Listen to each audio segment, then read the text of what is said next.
So, hi everybody. I was asking one of my girlfriends the other night about my stories that I post about my transition post because I have so many that I've posted. And I asked her what did she think about it, and she was just like, "Well, it just seems very tragical. Like it's so sad it took so long, and then how horrible it is that people was trying to stop it." And I said, "Well, thank you for that response." And, I said, as horrible as it sounds, for me, because the over ending issue with my transition was the fact that I was wanted to unalive myself prior to that, realizing that that was the overarching issue and that it took so long. I said, and then when I started transitioning and got it going, then there was the public backlash, at work, in the workplace, which was, really hard. I said, and, the fact that people who seen me prior to that, who was always using feminine pronouns and seemed to be okay with seeing me in public spaces, girls' restrooms, at the clubs, and at work and places like that, they didn't have a problem with it. But the moment that um, it was outed information, meaning that I hadn't told anybody other than just a few people, and they went behind my back to my boss and told my boss about it, and she pretty much was the one who spread it around the workplace like cheese. So, to me, as difficult as it was, it also lit a fire inside of me to keep going, because there was no turning back after that point. It was like it's either do or die, and then basically really was do or die. And so for me, I didn't have any regret because it silenced all of the insecurities inside of me, the feeling of being excommunicated from the closest people around me, and to this day I just leave people alone. And if they don't like it, oh well, they'll be okay. But as far as my mental health is concerned, I'm so happy.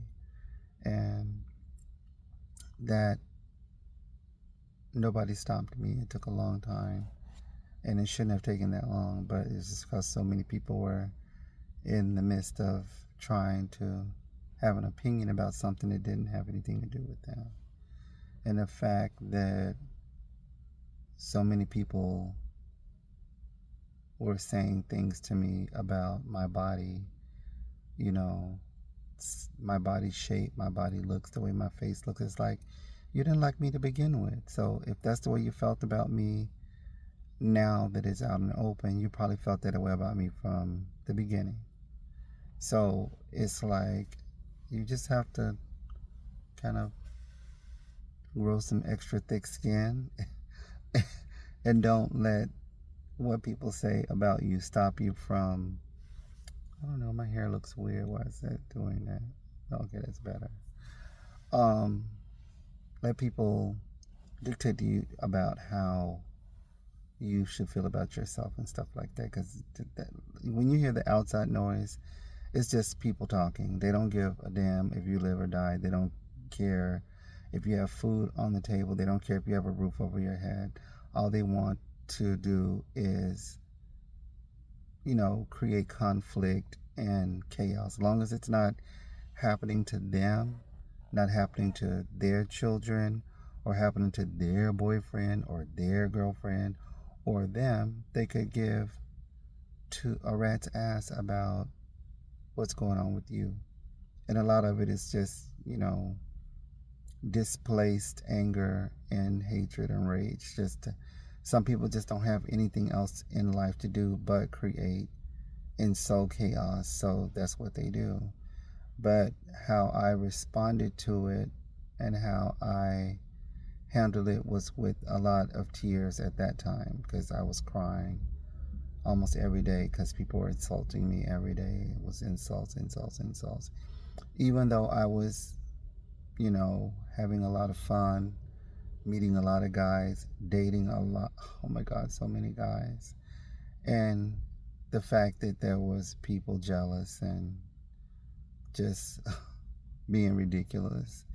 And those guys didn't give two shits about what was going on with those people. They just liked me. So what was for me will be for me. So a lot of trans girls, I see them spreading a lot of negative information out there, especially some of the ones I've seen. I don't want to say their names or anything, but I feel so bad for them because it sounds like they want to dictate to the masses about what transitioning looks like, and it looks different for every single girl, and it's really not something that you can compare apples to oranges because everybody's body type, body shape, everything is so different. And then you've got all types of examples of what women look like out there. There's not one, you know, perfect fit for what that looks like. And it took me a long time because of my body type, my skin type, the amount of money that I had at the time. Trying to do everything in a rush is not always the best thing to do for me. There's people who say they don't have to do anything at all. They don't even take anything. They just wake up out of bed and boom, instant girl, you know. And I'm just like, wow, is that how it works? Okay, got a lot of confidence out there, you know. But for me, I didn't. Oh my God, here we go.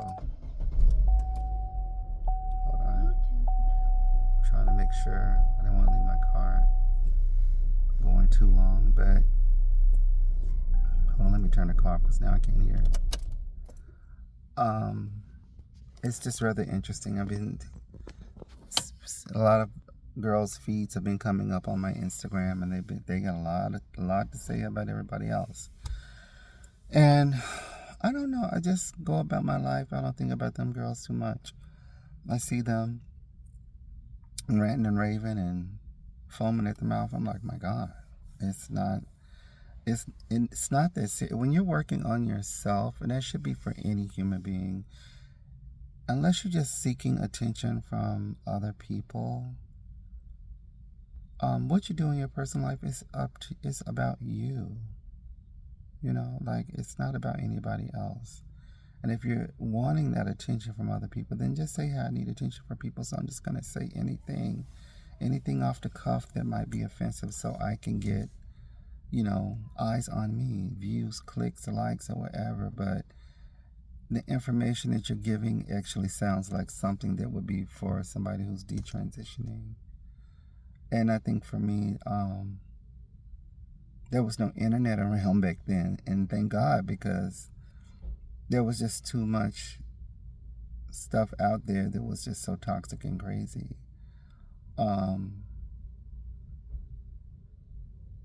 Yeah, I mean, I had to figure it out on my own, and I'm still a work in progress, I would say, as far as stuff that I want to get done. Not that I really need it. I would like to have a little few nips and tucks and things here and there. Whether I'll get to do that or not, that's, you know, up to my finances down the road. But as far as feeling like a whole, healthy human being, yeah, and it was worth it.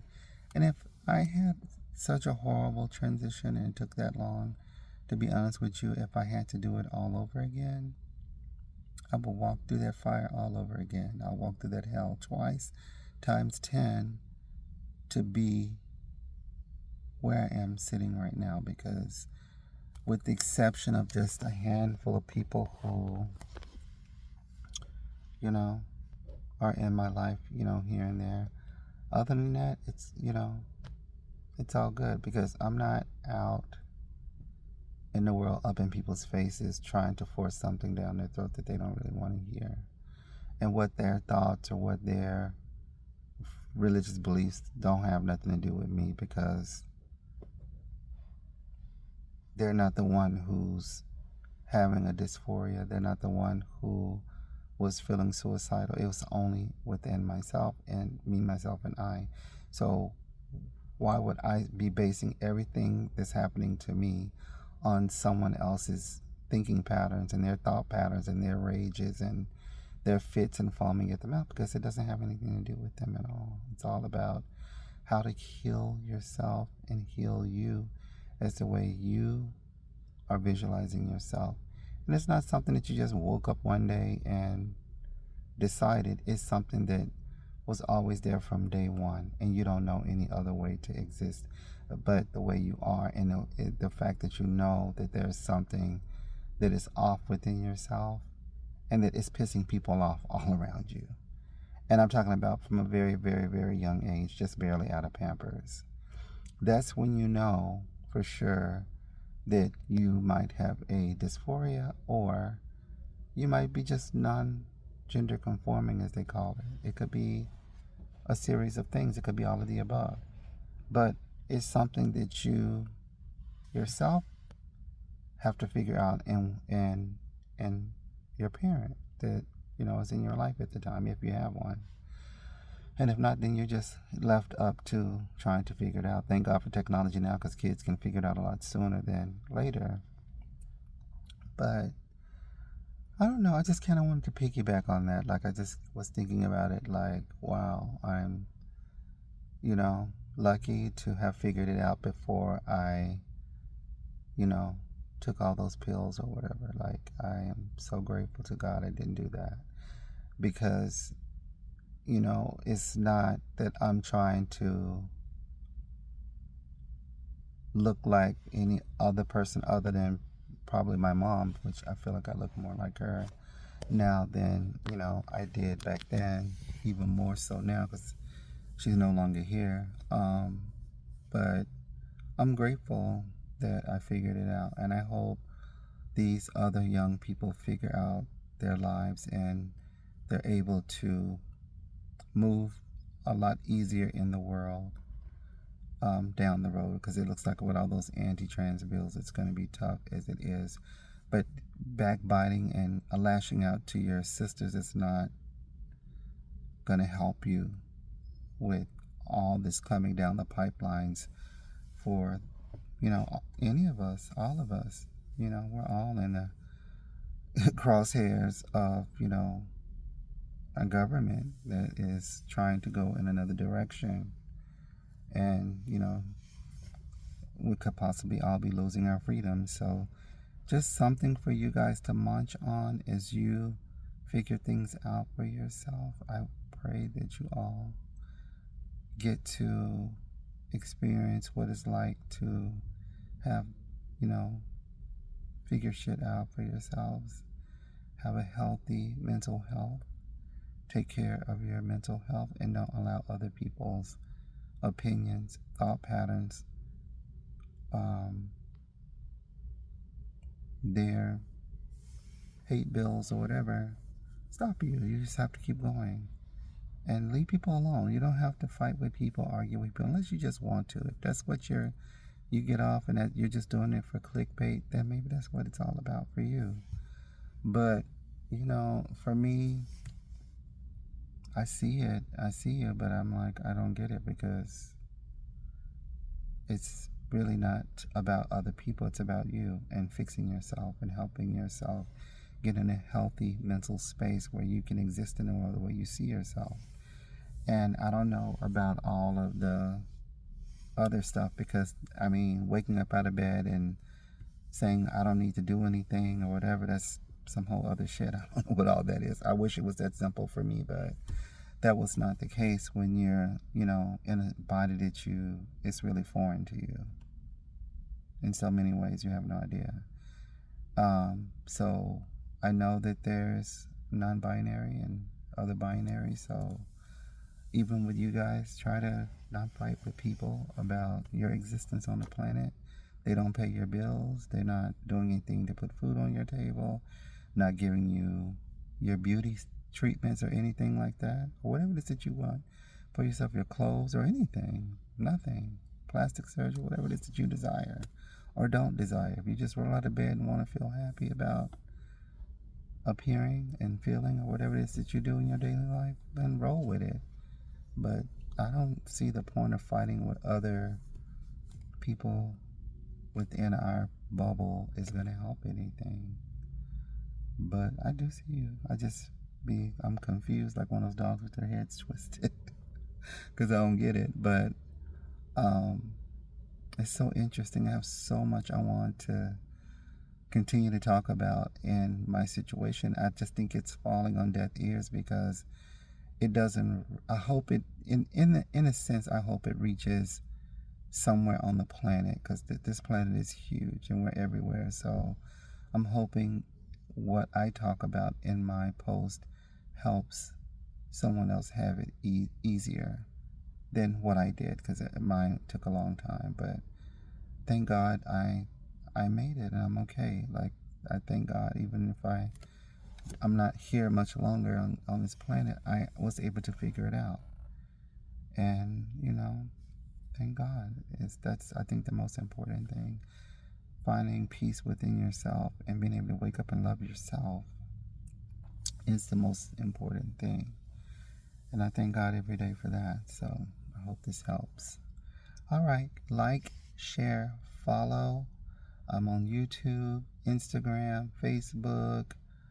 I'm on pretty much all social media. So try to find me, if it helps. And then leave a comment and all that good stuff. So thank you. I gotta go. I'll chop this all up, post it, and we'll see where it goes from there for the next story. So stay tuned for our next car chat. This was a very long-winded one, but we'll chop it up. All right, bye.